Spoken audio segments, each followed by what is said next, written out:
कामनाओं की पूर्ति के लिए कोई भी व्यक्ति मंदिर में जाता है,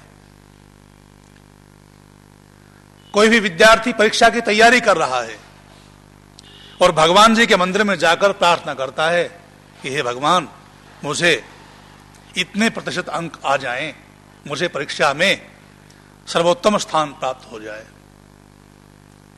और घर पर आकर हाथ पर हाथ धरकर बैठ जाए, तो क्या उसे सर्वोच्च स्थान प्राप्त हो जाएगा?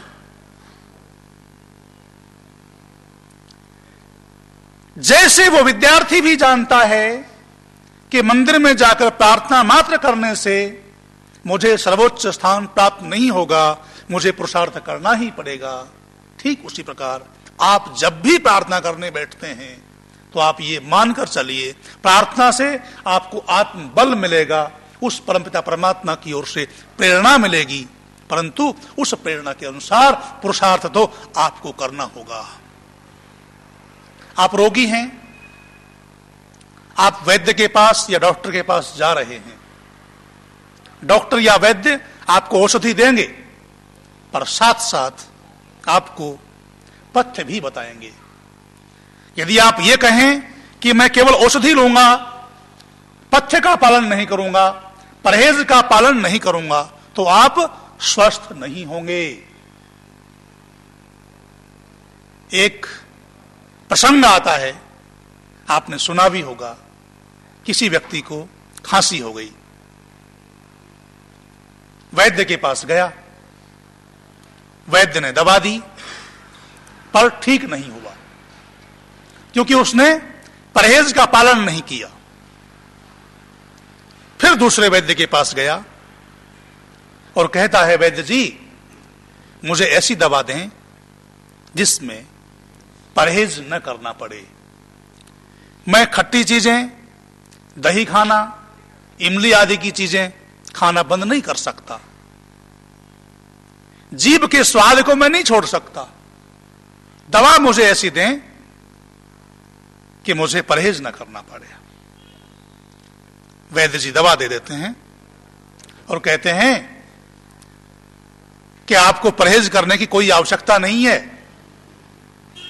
और ये जो दवा मैं आपको दे रहा हूं, यह आप प्रयोग करें, आपको 3 लाभ होंगे। रोगी कहता है, ये बात है, वो 3 लाभ कौन कौन से होंगे, ये तो बताओ। वैद्य कहते हैं, आपके घर में कभी भी चोरी नहीं होगी, आपको कभी भी कुत्ता नहीं काटेगा, और कभी भी आपको बुढ़ापा नहीं आएगा, आप बूढ़े नहीं होंगे। ये जो दवा मैं दे रहा हूं, आप परहेज बिल्कुल मत करना, निश्चित रूप से ये 3 लाभ आपको होने ही होने हैं। रोगी कहता है, कैसे? वैद्य बताते हैं कि जब आप दवा लेंगे परंतु परहेज नहीं करेंगे तो आपकी खांसी ठीक नहीं होगी, आप रात भर खांसते रहेंगे, चोर आपके घर में कभी नहीं आएगा, क्योंकि समझा जाएगा कि घर के लोग जाग रहे हैं, तो आपके घर में कभी भी चोरी नहीं होगी। और जब आप खांसी से कमजोर हो जाएंगे, आपका स्वास्थ्य ठीक नहीं रहेगा, तो दूसरा लाभ यह होगा, क्योंकि आप लाठी हाथ में लेकर चलेंगे, लाठी हाथ में लेकर चलेंगे तो आपको कभी भी कुत्ता नहीं काटेगा, कुत्ता आपके पास में नहीं आएगा। और जब आप दवाई लेते हुए परहेज का पालन ही नहीं करेंगे तो बुढ़ापा कहां से आएगा? आप बूढ़े होने से पहले ही राम नाम सत्य हो जाएगा। जैसे औषधि के साथ परहेज आवश्यक है, ठीक उसी प्रकार प्रार्थना के साथ पुरुषार्थ और प्रार्थना के भावों को अपने जीवन में ढालना अनिवार्य है। प्रार्थना के भावों को बिना ढाले आप प्रार्थना का, किसी भी मंत्र का, अनुष्ठान का पूरा पूरा फल प्राप्त नहीं कर सकते।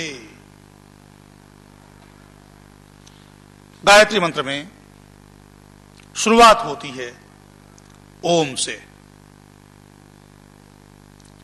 ओम परमपिता परमात्मा का पावन नाम है और सबसे मुख्य नाम है। प्रत्येक वेद मंत्र के साथ ओम का उच्चारण किया जाता है।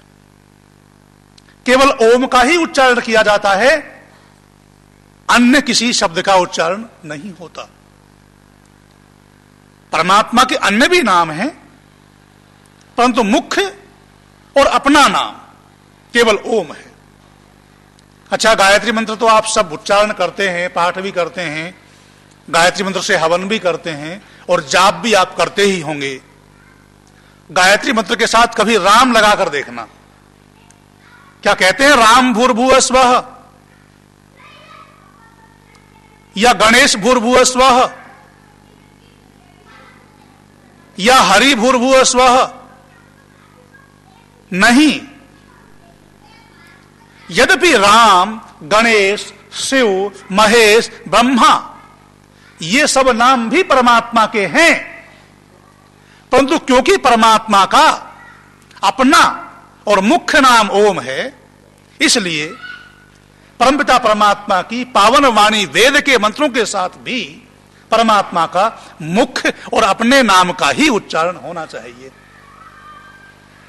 यही कारण है कि सभी वेद मंत्रों के साथ और इस परम पावन गायत्री मंत्र के साथ सबसे आरंभ में ओम का उच्चारण किया जाता है। इसीलिए हम शुरुआत करते हैं ओम भूर्भुवः स्वः तत्सवितुर्वरेण्यम भर्गो देवस्य धीमहि धियो यो नः प्रचोदयात्। इस मंत्र को गुरु मंत्र कहा जाता है।